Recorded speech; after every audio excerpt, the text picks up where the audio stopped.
Rasta, Tripo, Trada, Sutra, Ganamari, Ganamari,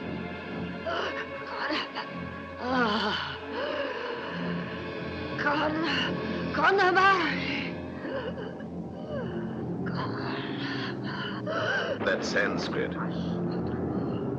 the black sign of death, is on this house. Is on this house. That's enough for tonight.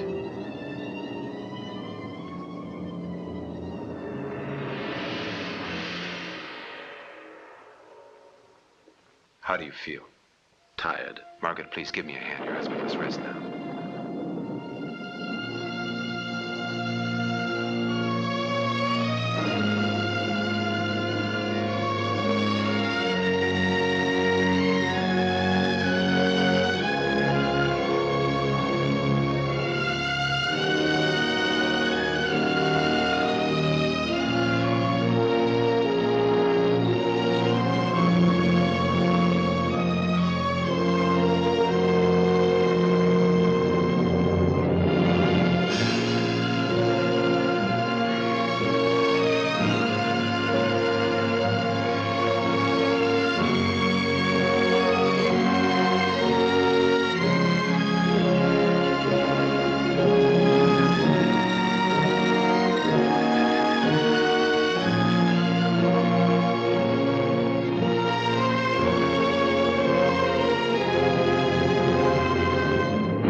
A little under the weather, aren't you? Take my advice and stop these seances. You get excited, your strength goes, and that isn't something you can afford to squander so lightly. I didn't ask you to preach, Charles. They're my only interest in life now. By means of these seances, I can cross the border. The border of the spirit world to which I belong. You'll never get better if you go on like that. Better? I'll never get better. All I can hope for is a quick death. No! John! John, are you mad?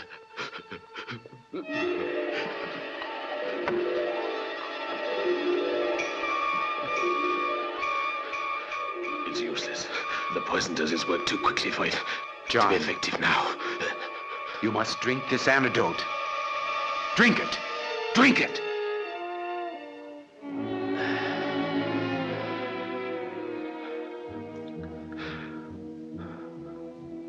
Why? You really had me worried that time.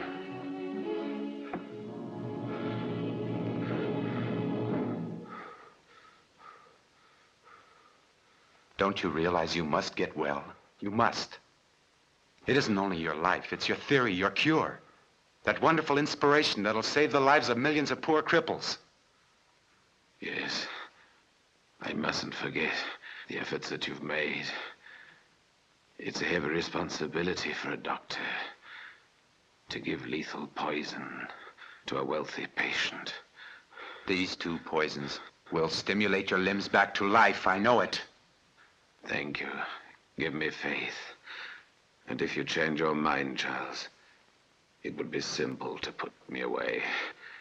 A drop more poison, too little antidote, and it is natural.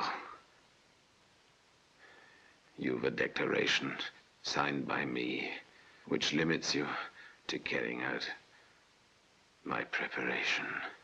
All right, John, that's enough.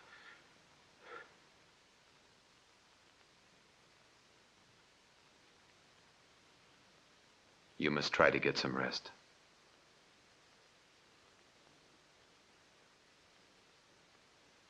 I'm off to the hospital. See you tonight.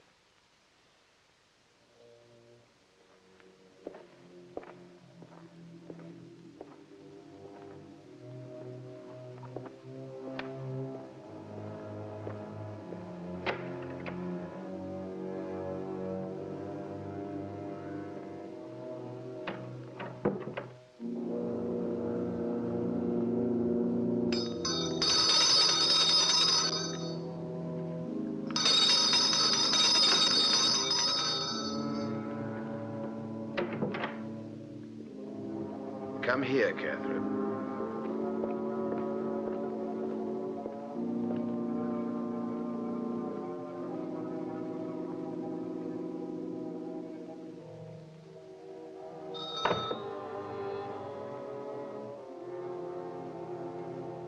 Get me a glass of gin. Over there. It's in the bookshelf.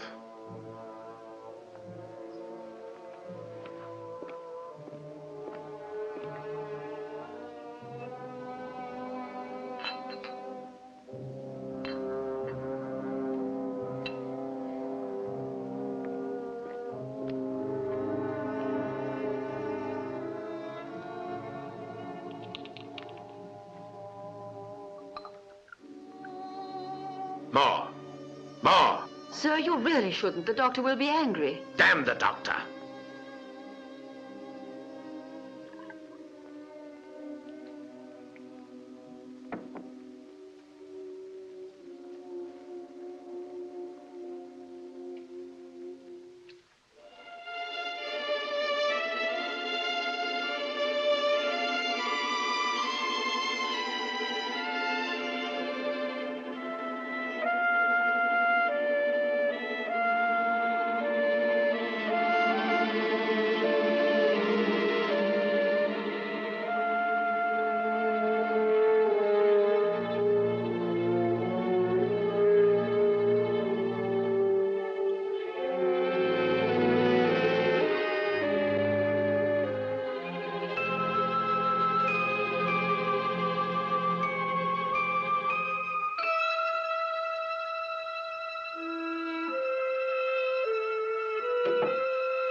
You are late.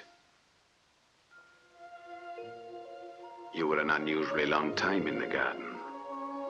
I'm sorry, darling. But don't be cross. It was such a lovely day. Don't say that.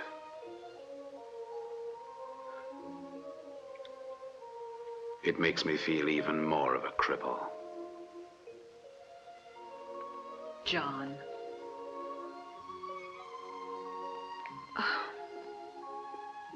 Why do you talk like that? Because it's true. I was watching you down there with Charles. You were so remote, so far away from me, tied to this wheelchair. And you seemed so happy. I was happy because Charles was telling me you were getting better. Slowly, but surely. My friend Charles, the suave Dr. Livingstone. He is the exemplary, faithful friend. If you're jealous of him, why don't you send him away? He isn't the only doctor in Scotland. I know. But he's the only one who has dared to practice my cure on me. Then what are we arguing about? Doesn't my being near you, my loving you, help, or mean anything to you at all? I'm sorry. My apologies.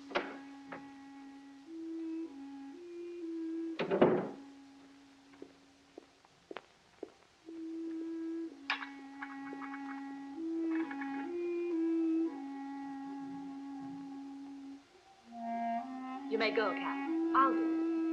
You know I want to be the one who takes care of my husband.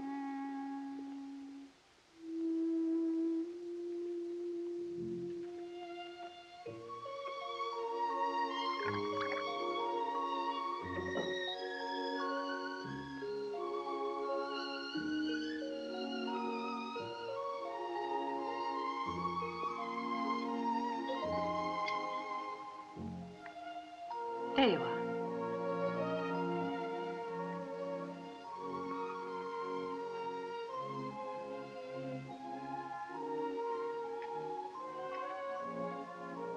Is that all? That's all.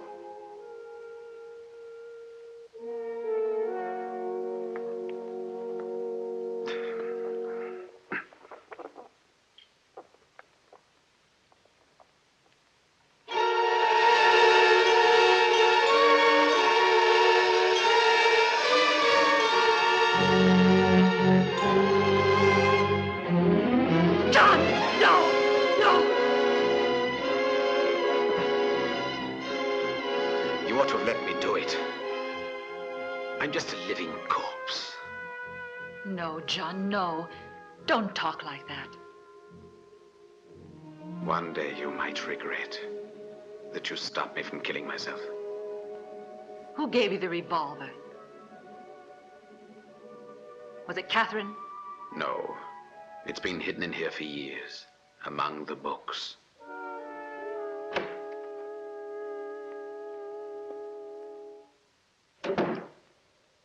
May I help, ma'am? Thank you. I'll manage alone.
Charles, stop it. Stop it. I can't go on living this part anymore. I can't go on being the devoted nurse and the loving wife. You've got to put an end to it, Charles. I can't even bear to touch him. I hate him.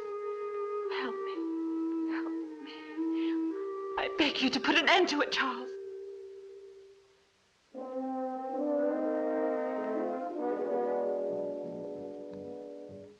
It's impossible. You know that as well as I do. I thought you loved me. I thought you would do anything in the world for me. Anything, yes. Not that. But don't you see he's getting better? No, he's not. A cure is a stimulant. It gives him occasional shots of vitality, but it doesn't alter the nature of his disease. Believe me, darling, we won't have to wait much longer. You're lying. You said yourself a cripple can go on living for years and years. You are lying, aren't you? I can't stand it, I tell you. I can't stand it, Charles. I can't. You can just abandon it all and leave it. You can leave him, you can leave me, you can do anything you like. I'll never leave you. Then free me. Charles, if you don't do it, I'm going to. Do you hear? No. No, Margaret. Charles. I will, I swear it.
We heard it at a restaurant in Copenhagen.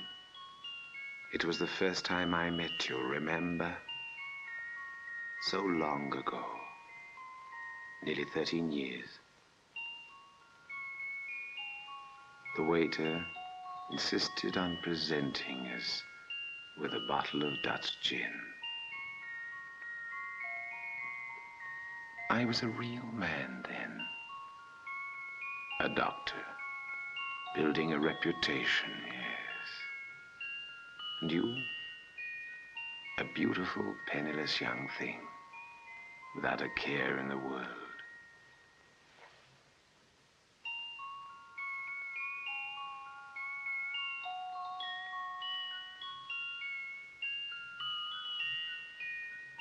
How happy we were then. As happy as two children on holiday.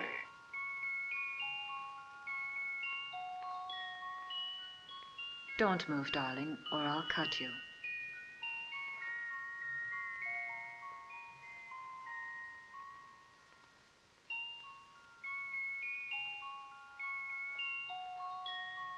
Pour me some gin. You know you shouldn't. It brings back memories.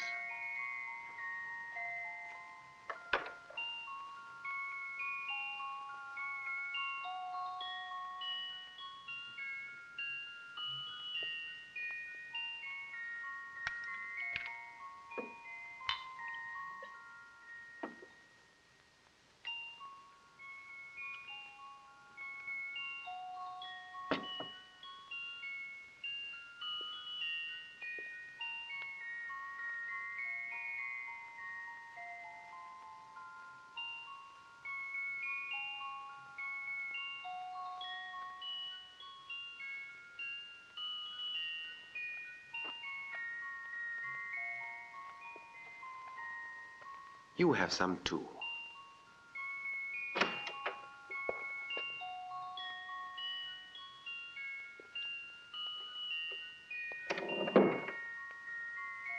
Good evening, Canon Owens. You look the picture of health. Good evening, Mrs. Hitchcock. You too, my friend, are looking very well, I'm happy to say. Yes, I owe it all to my dear, devoted wife, and our good Dr. Livingstone, to the Dutch gin and to the memories evoked by a Viennese waltz. Then, since you are in such good spirits, Dr. Hitchcock, perhaps you will have patience enough to listen to me. Oh, no, thank you. I never drink. What I have to say is not altogether pleasant. Out with it, Canon Owens. Have you come to tell me that the people are still gossiping about the devilish rites being conducted in the house of evil, crippled Dr. Hitchcock? Please, Dr. Hitchcock, you shouldn't treat this matter so lightly. What I mean to say is, the townspeople are saying that your experiments are very close to black magic. And you must remember that not very long ago they were witch hunts. And they are also saying, Dr. Hitchcock, that the devil has set his mouth. So you also believe that I'm actually in league with the devil. Is that right, Canon Owens? The devil is more real a person than our modern world would have it, Dr. Hitchcock. Come, can't you forget these experiments? I appeal to you as a man of science. Surely you should be the first one to despise superstition. It is no superstition, Canon, I assure you. It is all basically scientific. Well, then, I warn you, Dr. Hitchcock, you are playing with forces which are best left alone. I entreat you, confine yourself to your scientific studies like these here. Don't touch that! That phial holds curare, one of the deadliest poisons. If even the slightest scratch on your hand were to be touched by it, you might have ended your days in a wheelchair like me. Usually, curare kills, but in small doses, it paralyzes. Oh, I'm sorry. I didn't know.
I love you.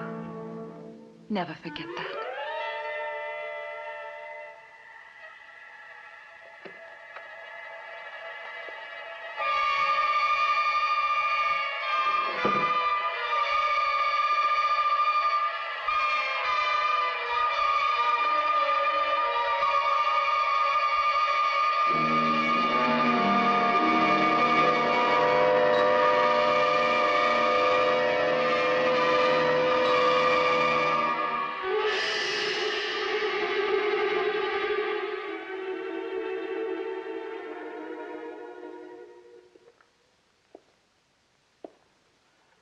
Just a minute, Charles.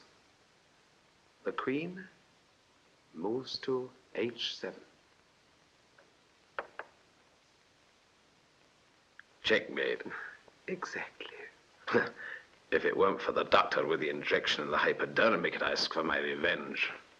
I'm afraid, Dr. Hitchcock, it's getting late, and I think we ought to go now, or else we'll have all the people in the town saying that the chief constable is neglecting his duties, and that criminal activity is increasing in the county, and we wouldn't want that now, would we? Don't forget that. No fear of that. I'll see you tomorrow. Tomorrow? Who knows if I'll see tomorrow? When I was in Africa, a witch doctor said to me, "The day will surely come when the bright sun will no longer shine over the forest." Your medicine seems to put you in a bad mood. Why don't you give it up? Don't believe in medicine myself. As far as I'm concerned, I think it's an awful lot of nonsense. Not to me. I think that scientists should believe in their power to heal even cripples. Perhaps you're right. Good night.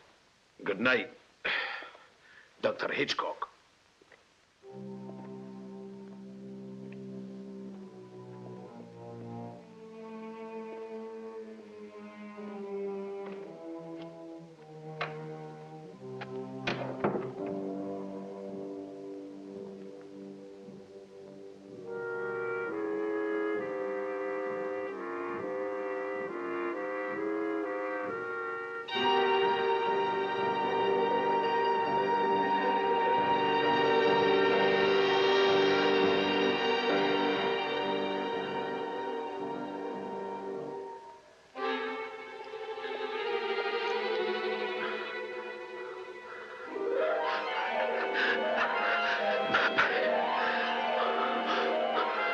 Be quick. Be quick. Give me the antidote. What's the matter, Charles? Give me the antidote, please. Please, Charles. Please. I'm suffocating.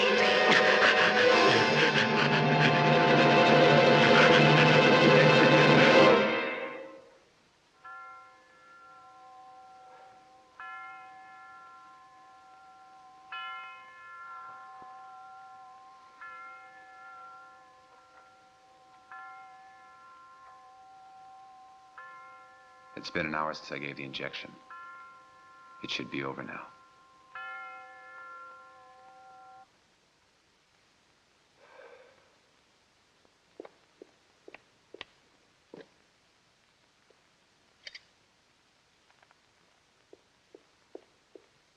If you are waiting for Dr. Hitchcock, he's not coming. Oh, it's my fault. I'm sorry. He told me to say he was dining in his room tonight.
He's been dead for more than an hour.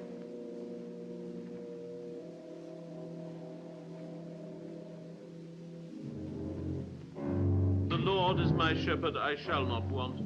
He maketh me to lie down in green pastures. He leadeth me beside the still waters. He restoreth my soul. He leadeth me in the paths of righteousness for his name's sake. Yea, though I walk through the valley of the shadow of death, I shall fear no evil. For thy rod and thy staff, they comfort me. Thou preparest a table before me in the presence of mine enemies. Thou anointest my head with oil. My cup runneth over. Surely goodness and mercy shall follow me all the days of my life, and I will dwell in the house of the Lord forever. Amen.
Oh, Charles, please, not now. It's all right now. We've nothing more to fear. It's all over.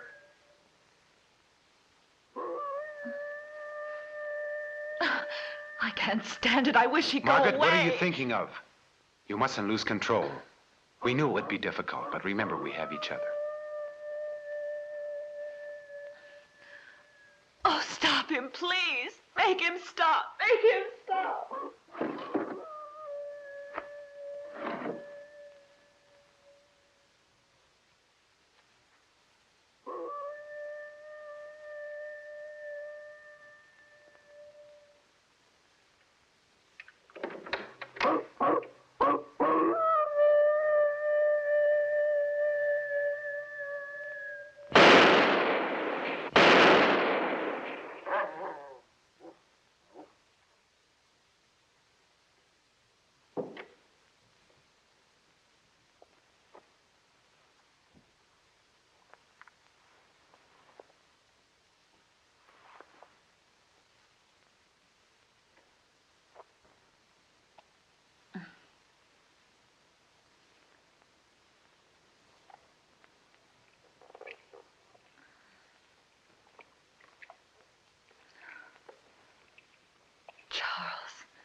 What's that?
Margaret!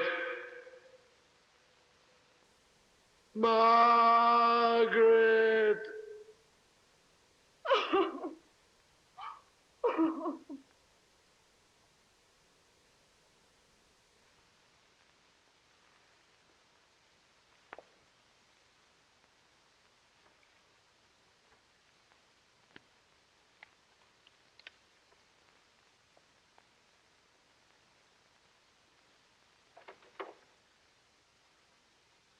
Madam apologizes. She'll be down How at is once. she? She's not too well, sir. It's strange. I wouldn't have thought her so sensitive. The master's death has upset her, and if I may take the liberty, sir, I don't think you should leave the house now. Madam needs your care. Please, Dr. Livingstone, stay with her. She's taking it hard. Yes, I'll stay.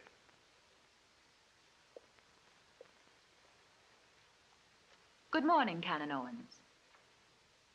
Good morning, Dr. Fisher.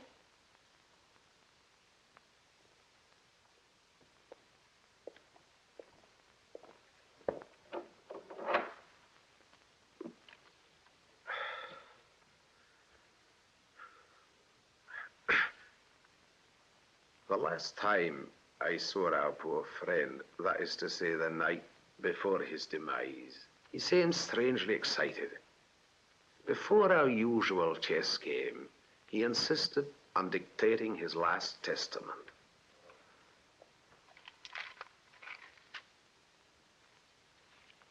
Dowbridge, November 4th, 1910. I, John Hitchcock, sound of mind, am dictating this, my last will and testament, to my solicitor, Mr. Albert Fisher, of Fisher, Markley and McNabb, of 10 High Street, Dowbridge. Item 1, I bequeath my house with all it contains and the land on which it stands to my wife, Margaret Hitchcock, née Whiteman, as a token of gratitude for her affectionate assistance, on condition that she keep in her employment my governess, Catherine Wood, to the end of her days. Item 2, 2/3 of the contents of my safe, bonds, shares, currency, and jewels, which is to say, all that I have been able to save during my existence, should be given to the Home for Orphan Children, directed by Canon Owens in the recognition of the several instances in which his words as a friend and clergyman have brought balm to my troubled soul. The remaining 1/3 of my belongings shall become the property of my wife, who shall use them in any way she thinks fit. Item 3. All the books and documents pertaining to the studies I have conducted during my lifetime will be denoted to the Institute of Psychic Research in London. That's all. Now, Mrs. Hitchcock, if you would kindly proceed to open the safe in my presence.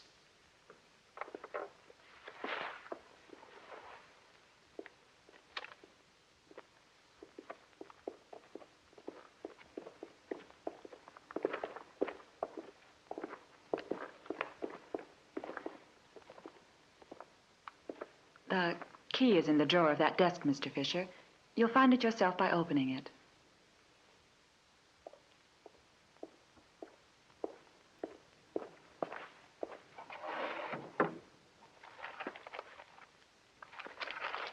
There is no key here, Mrs. Hitchcock. Strange.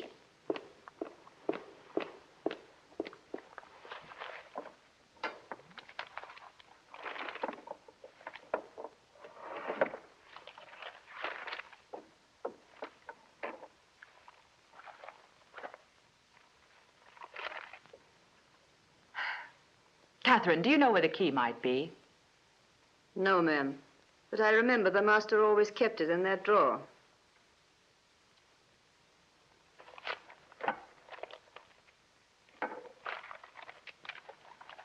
There's no hurry, Mrs. Hitchcock.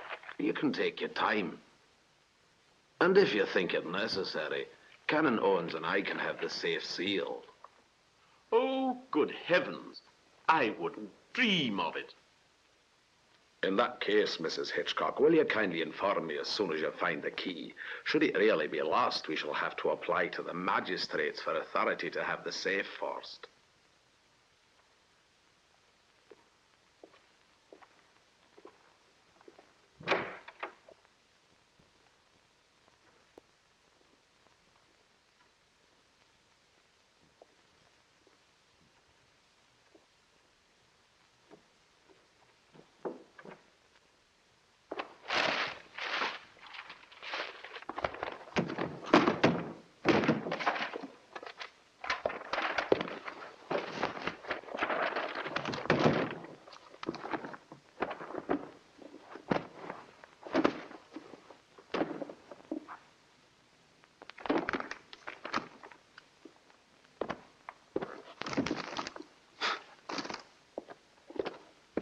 Well?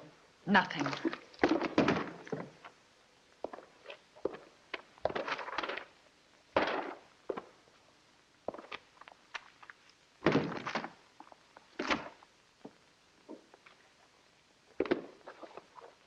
And yet it must be.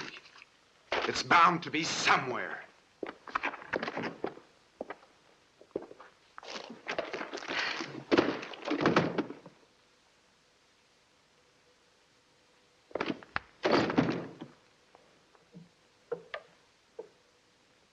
Dead.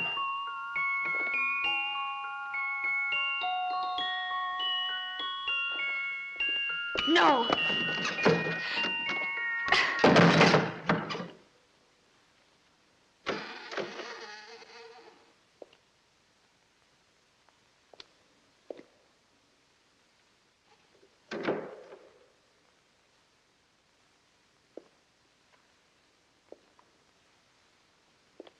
What is it, Catherine? There's something I've got to tell you, ma'am. The master sometimes kept the key to the safe on his person. I saw him myself put the key in his vest pocket a few days before he died. Well, in that case, it must still be in his coat. Oh, yes, ma'am. But it's the coat he was buried in.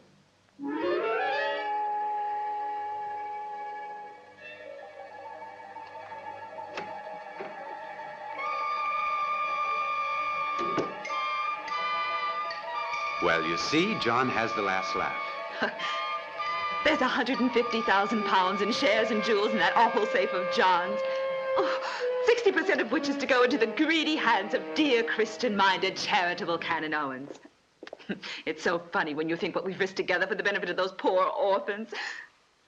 And dear Canon Owens. Oh, it's so terrible. Don't you think it's funny? Stop it, Margaret. Margaret! Margaret! Oh, the key's buried with him, buried with him, buried. We can't force the safe. They'd find out. Of course not. All we need's the key. Charles, I want that key.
injections. They hasten decay.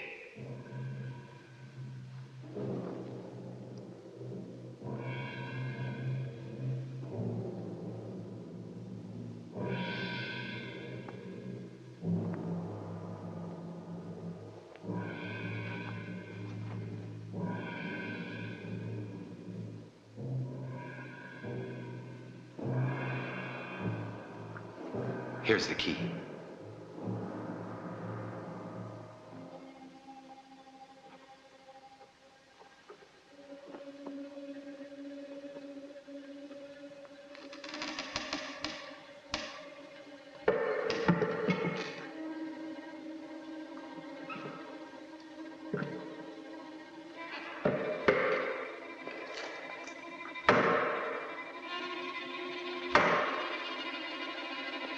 Come along.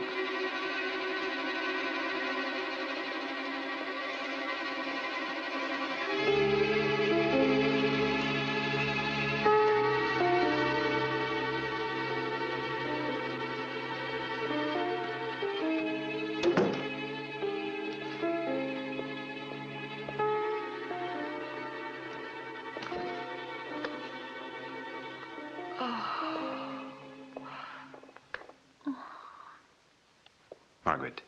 Margaret. We've got it. That's all that matters. Let's open it. Come on.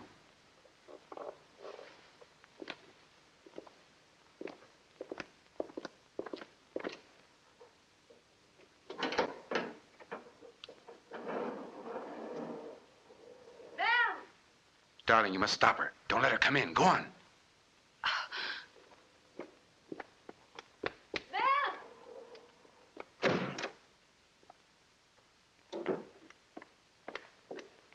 Ma'am, excuse me. I was wondering... Oh, did you hurt yourself, ma'am?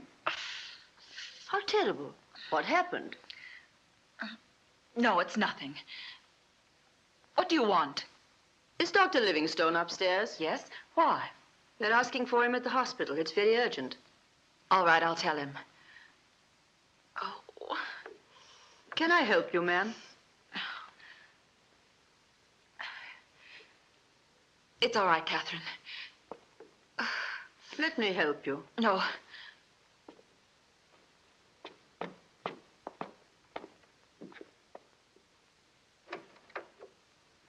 Charles, they want you at the hospital. What's happened? There's nothing there.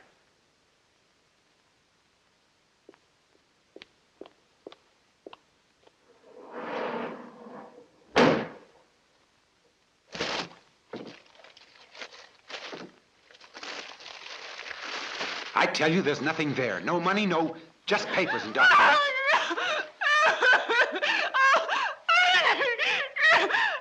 Margaret, stop it. Margaret. Margaret. Don't shout. Stop it. Stop it. Shut up. Stop it. Stop it. Calm yourself. Stop it.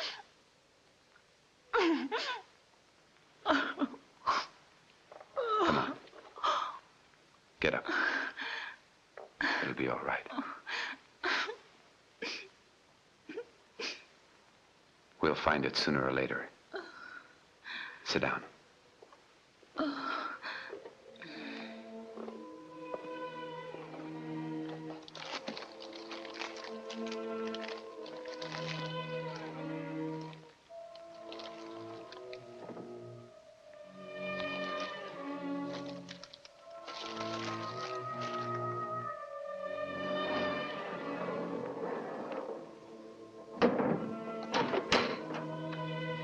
I'll throw the key into the lake.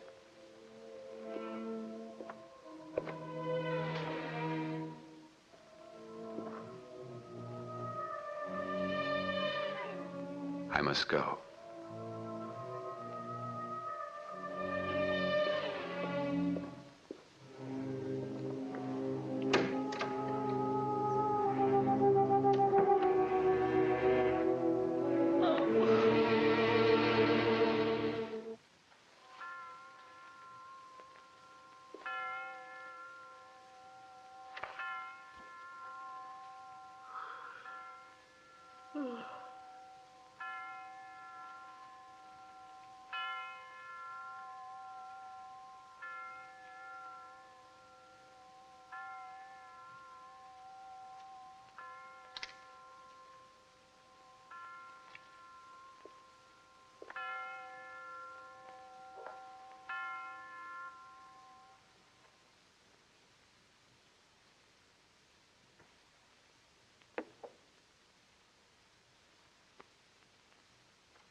Charles, is that you?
I saw him.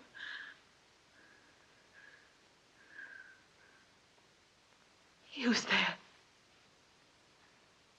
He was there. Behind the drapes. It was John. John. He was alive. I tried 4 or 5 times, but he kept on coming. It was horrible.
Listen.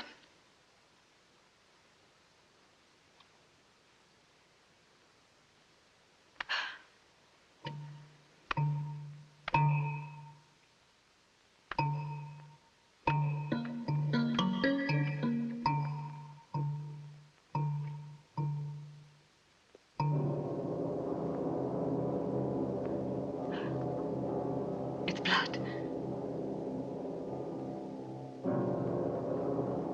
It's blood. I'm going to see what it is. There must be an explanation. No, Charles. No, please. I must go. I won't be long. I'm frightened, Charles. I'm frightened.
Must you sneak up on me like that? Excuse me, ma'am. Canon Owens to see you. He is waiting for you downstairs. What's he want? I don't know. He didn't tell me.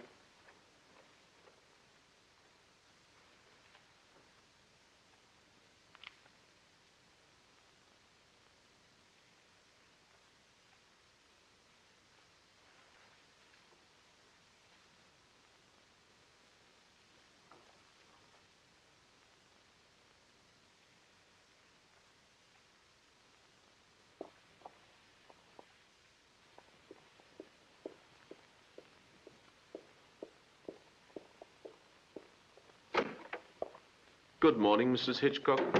Good morning. Please sit down. Oh, excuse me.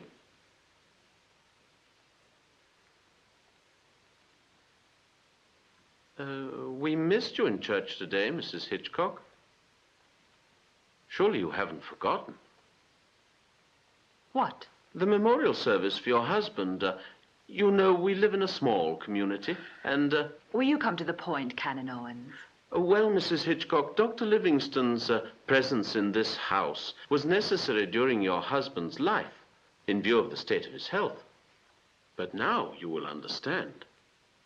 A young, widowed lady, alone, in her deceased husband's house, a man, even though he is a trusted friend of the family. You mean the town would have it that Dr. Livingstone is my lover? Oh, dear me, Mrs. Hitchcock. The thought never entered my mind. But I thought it my duty to warn you that gossip... Let them gossip, Canon Owens. I have other things on my mind. I only meant well, Mrs. Hitchcock. No doubt you did. Good day. Good day.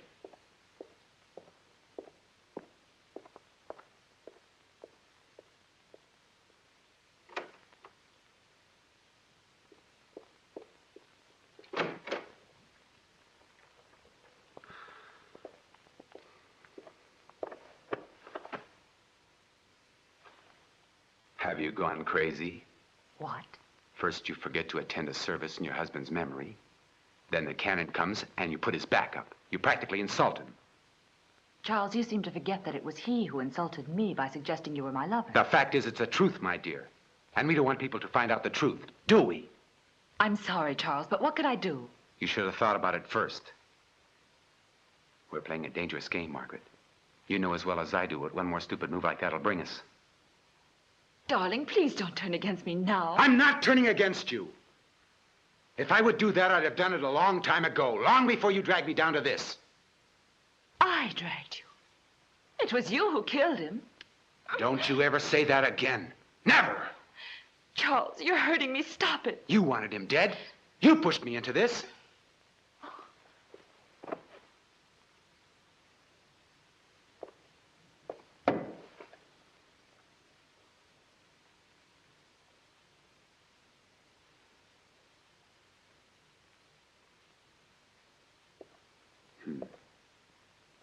Margaret, forget it. My nerves must be going too. It's John coming back like this to these walls. He's much more between us now than he ever was alive. He's always here. I always feel him just over my shoulder. Sometimes I turn to try to catch him face to face. And he's not there. No one is. Oh, well. We're in this together. That's all that matters. I'm going to go upstairs and try to get some sleep. Remember, we must be very careful now. We're being watched. You'd better go up and visit your husband's grave this afternoon. Take him some flowers. And be sure that someone sees you do it. Just as you say, Charles. I'm only saying it for our own good.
really should try and eat something, ma'am. It's not good for you to go on day after day without having any food. I don't want it.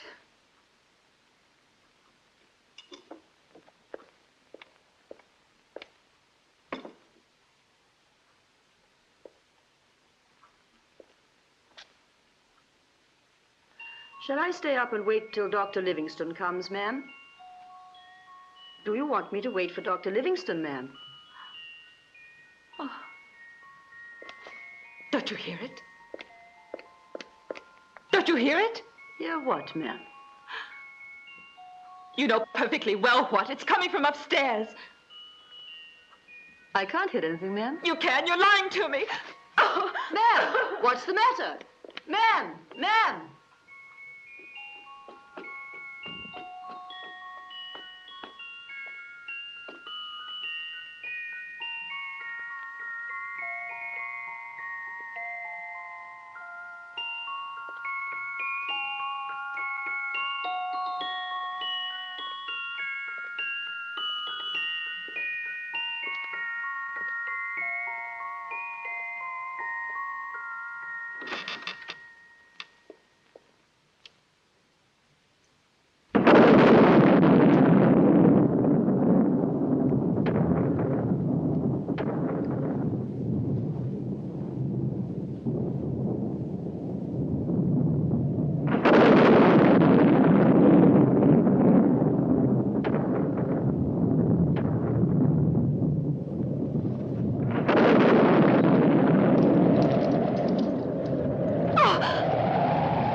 This was the master's favorite snuff box.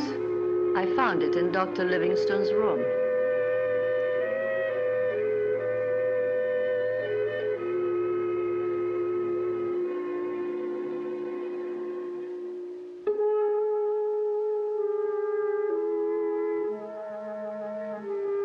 Yes, I remember now. The safe was already open when Catherine called.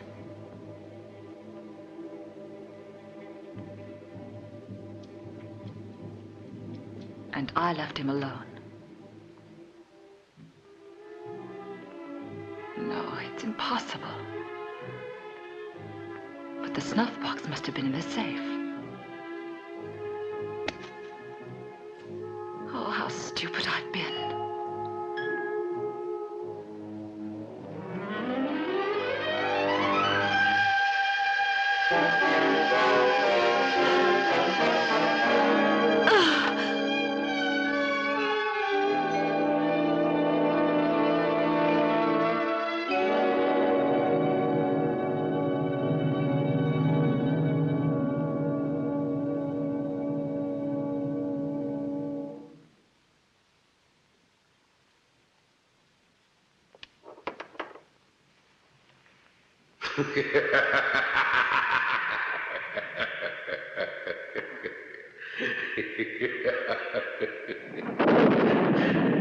I know what you are looking for, Margaret.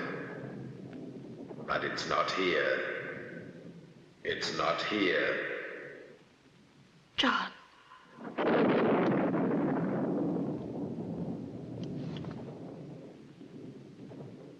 Well, Margaret, it's not here. It's hidden. Under the coffin. That's The hiding place. Under the coffin. Under the stone slab. It's waiting for you. It's there. All you've ever wanted. Jewelry, money, Margaret. Wealth more than you've ever dreamed of. All that you've ever longed for, Margaret. All that you've ever longed for.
spying on me like that? Somebody got to it before you did.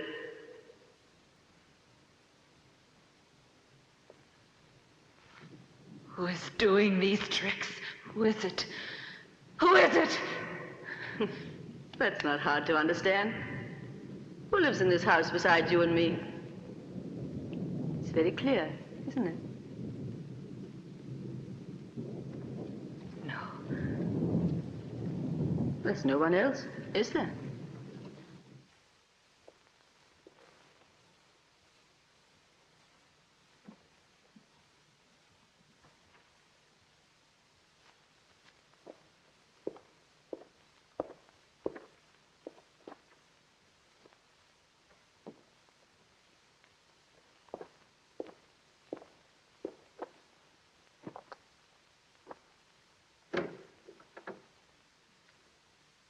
Charles.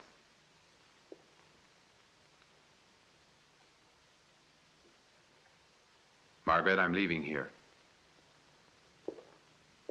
Why? Because I finally realized that everything we hoped for is being gradually destroyed. Even if we found that money and could get away from here, it would be too late. We would only go on destroying each other. I'm sorry, but... No, what's done cannot be undone. You said so yourself not very long ago. That's right. But I can get out before more evil is done. Before we completely destroy each other.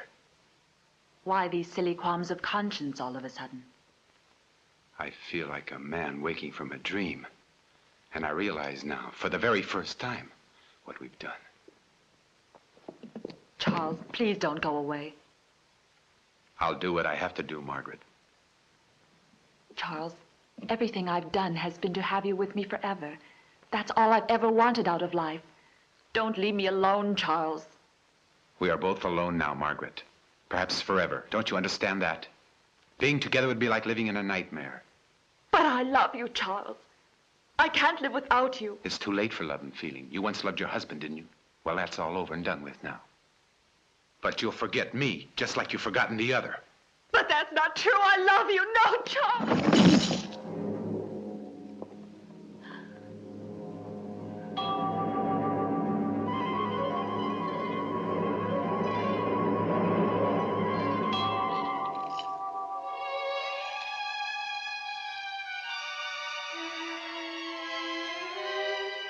And I didn't believe her.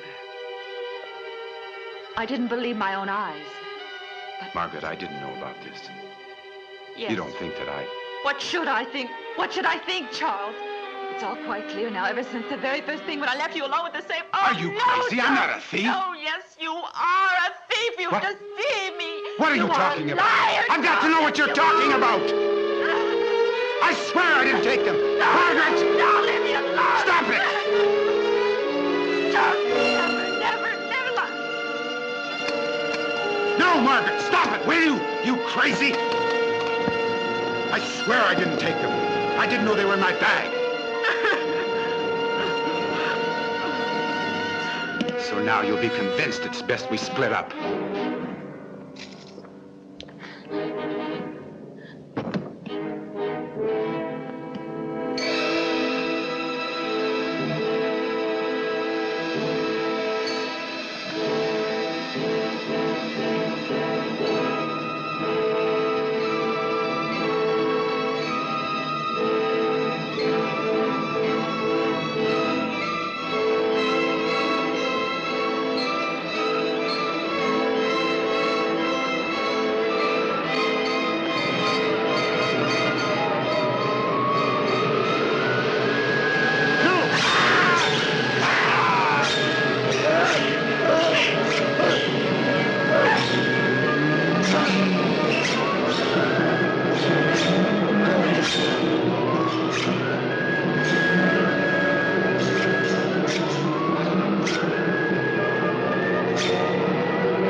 Margaret, you're trembling.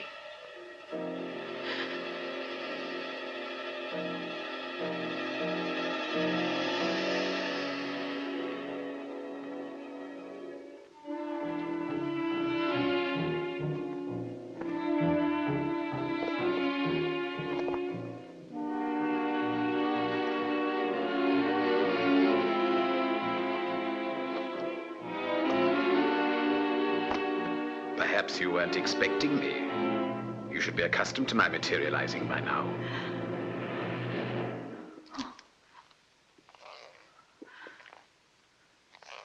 But this time it's really me, Margaret. Alive and kicking.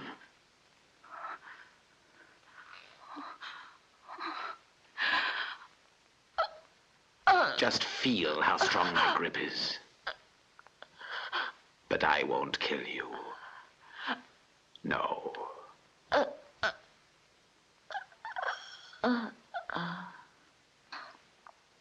It would be too easy, my dear, for you to escape your punishment that way.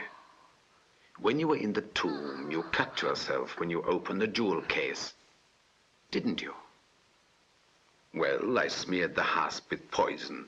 Curare. It paralyzes, you know.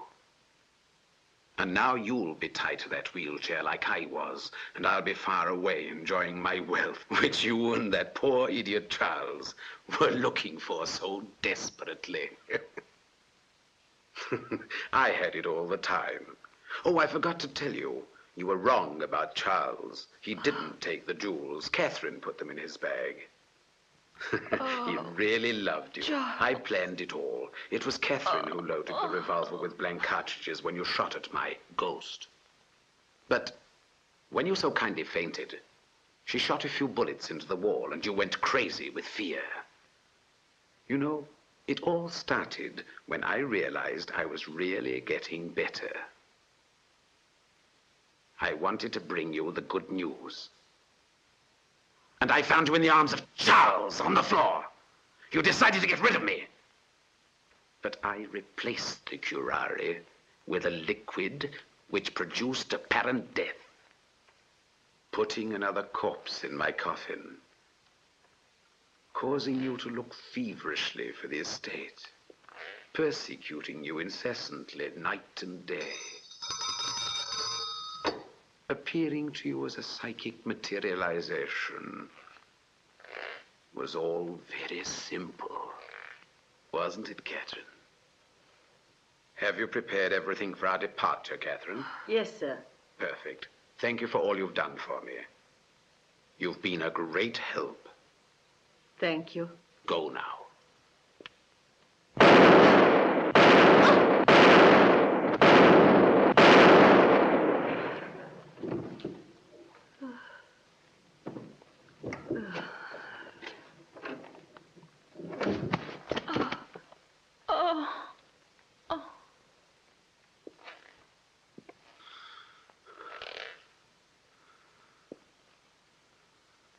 I had to do it. There will be no witnesses.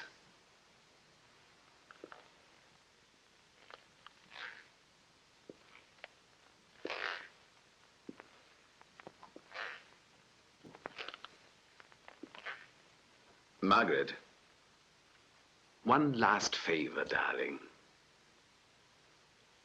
Your fingerprints on the revolver butt, thank you. Now you'll be accused of her death, too. Poor Catherine. When she called the police for me, she didn't realize she was asking them to come here to investigate not Charles's death, but her own. Amusing, isn't it? Soon, my darling, you will be completely paralyzed.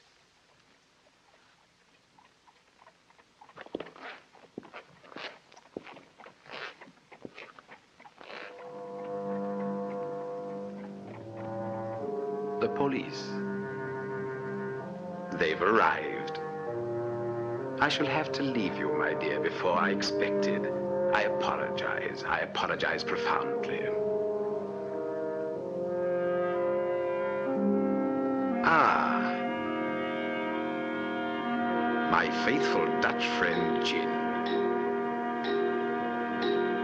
I see that you're cultivating all my habits. You poured yourself a glass.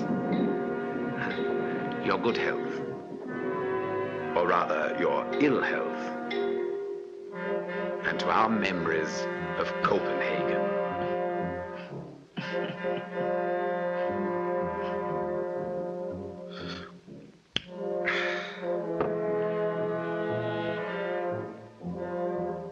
Pity you didn't know there was a secret passage in this room. We would have met frequently.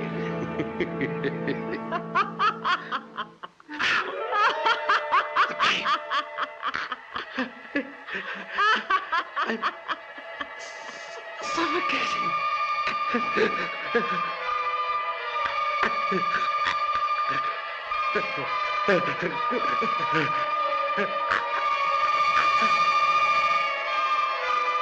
That bottle there, on the table. Give me that bottle. It's the antidote. We can still save ourselves. Help me.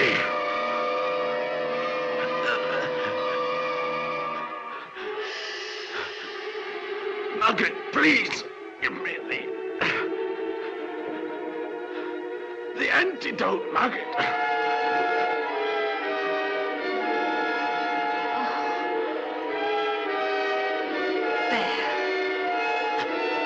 We'll save ourselves. We'll save ourselves. Give it to me.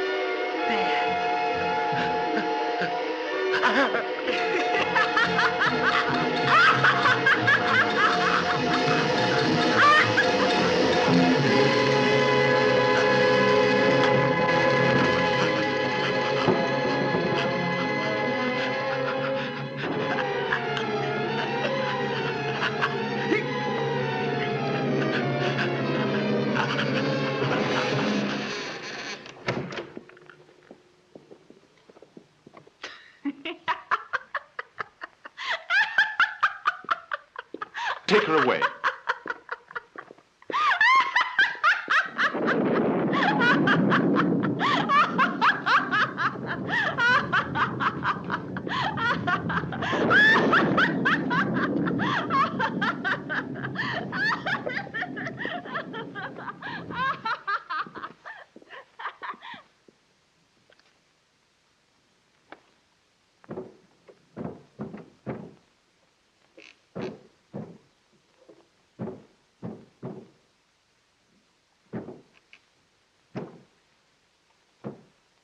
I told you, Dr. Hitchcock, the devil is a very real person.